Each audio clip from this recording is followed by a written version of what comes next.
What clicked می، میں آج کے لیکچر میں آپ کو ساری سٹوری سنانے کا مقصد ہے.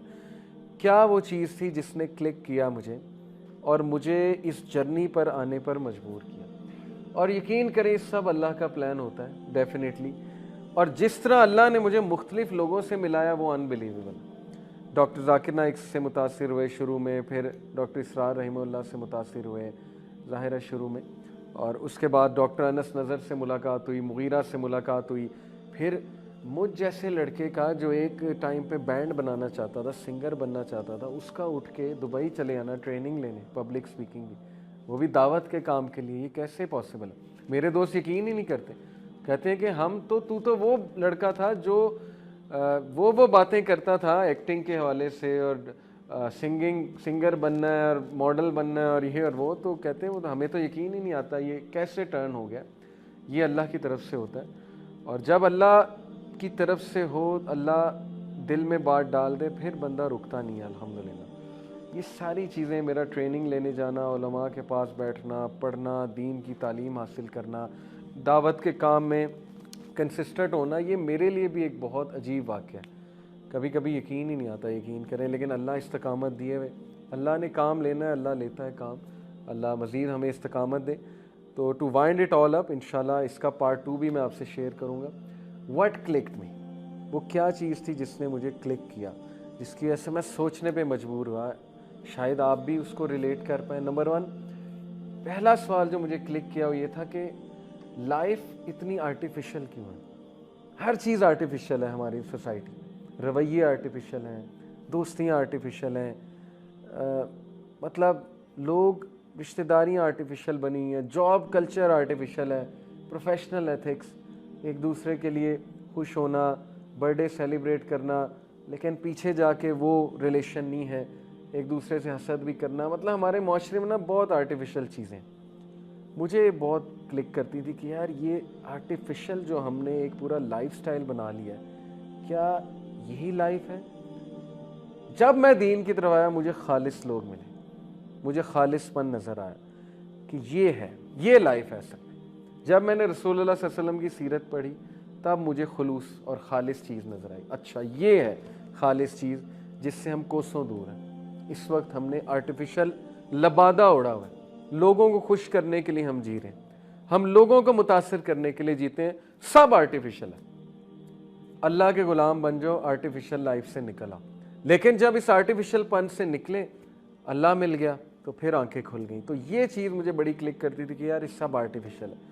یہ چیزیں، یہ دوستیاں، یہ یاریاں، یہ سوٹوں کے لیے یاریاں، یہ سب ٹائم پاس ہے.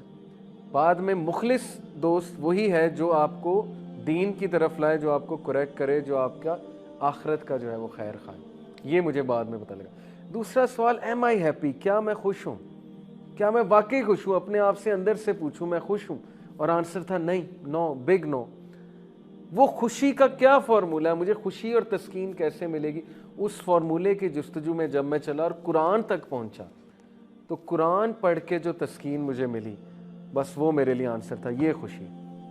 سارا میوزک چھوڑو، میوزک بہت ایگریسو میوزک میں سنتا تھا جو سول کو مطلب شیک کرنے والا اور ایموشنز کو ہائی کرنے والا، سب کچھ ایک سائڈ پہ کر کے قرآن لگا لیا. قرآن جب سنا تو وہ سکون ملا، وہ سکون ملا جیسے روح کو چاہیے. یہ چیز تھی، روح میں جو تذبذب تھا وہ ختم ہو گیا. تو دوسرا سوال، ایم آئی ہیپی. تیسرا، do I really want to live the way I am living, کیا میں واقعی ایسی زندگی گزارنا چاہتا ہوں جو میں گزار رہا ہوں لوگوں کو خوش کرنے کے لیے؟ کیا کیا ہم کرتے ہیں، کیا واقعی ہم یہ گزارنا چاہتے ہیں؟ The answer is a big no. نہیں، ہم اللہ کو راضی کرنا چاہتے ہیں، ہم اللہ کے لیے زندگی گزارنا چاہتے ہیں. لوگ خود ہی خوش ہو جائیں گے، اللہ انہیں بھی خوش کر دے گا. تو یہ چیز مجھے بڑی کلک کرتی تھی کہ کیا میں ایسے جینا چاہتا ہوں، یہ آرٹیفیشل لائف جینا چاہتا ہوں؟ نہیں. اور چوتھا سوال، can I really gain the pleasure of people, کیا میں لوگوں کو کبھی راضی کر سکتا ہوں، خوش کر سکتا ہوں؟ نہیں. یہ نوجوانوں سے میرا سوال ہے کہ آپ گرل فرینڈز، بوائے فرینڈز بناتے ہیں، آپ ریلیشن شپس بناتے ہیں حرام، کیا آپ اس کو کبھی خوش کر سکتے ہیں؟ کبھی بھی اس کا دل چینج ہو سکتا ہے، آپ کو چھوڑ کے جا سکتا ہے، چھوڑ کے جا سکتی ہے. اور ایسا ہوتا ہے، ریلیشن شپس ختم ہوتے ہیں، اس کے بعد وہ پھر کہیں اور ریلیشن بناتے ہیں، وہ بھی ختم ہوتا ہے، پھر وہ کہیں اور ریلیشن بناتے ہیں، کیونکہ ان کی لائف میں ویکیوم ہے، ان کی لائف میں اسپرچل ویکیوم ہے. ایک کمی ہے جینون چیزوں کی، کمی ہے اصل چیزوں کی، خلوص کی. وہ اس خلوص کو لوگوں میں ڈھونڈتے ہیں، جبکہ انہیں یہ نہیں پتا کہ سب سے زیادہ خلوص ان کو ملے گا جب وہ اللہ سے تعلق قائم کریں گے. انہیں ٹھنڈ پڑ جائے گا جب وہ اللہ سے محبت کریں گے اور اللہ ان سے محبت کرے گا. یہ ہے اصل love story, it's between you and Allah. اور پھر بعد میں اللہ مخلص لوگ خود کنیکٹ کیے جاتا ہے آپ کے ساتھ. آپ کو مخلص وائف بھی دیتا ہے اللہ تعالیٰ، آپ کو مخلص دوست بھی دیتا ہے اللہ تعالیٰ، آپ کے ساتھ وفادار لوگ اٹیچ کرتا جاتا ہے. یہ ہے فلسفہ. اب یہ پا جائیں ہماری یوتھ تو کیا ہی بات ہے اگر وہ سوچیں اس پر. تو آج کے لیے میرا خیال اتنا ہی کافی ہے. میں تصاویر آپ کے ساتھ شیئر کی. یہ میری جرنی ہے اور مجھے کبھی کبھی خود یقین نہیں آتا. اللہ سے دعا کیجیے گا استقامت کی، اور اللہ تعالیٰ جو ہے وہ ہمیں دین کا کام کرنے کی مزید توفیق دیں، غلطیاں کوتاہیاں معاف فرمائیں، اور ہماری نوجوان نسل کو جو ہے وہ عقل دیں، سمجھ دیں، شعور دیں. یہ جو 4 سوالات مجھے کلک کیے تھے، میں چاہوں گا ہماری یوتھ ان 4 سوالوں پہ ضرور سوچے.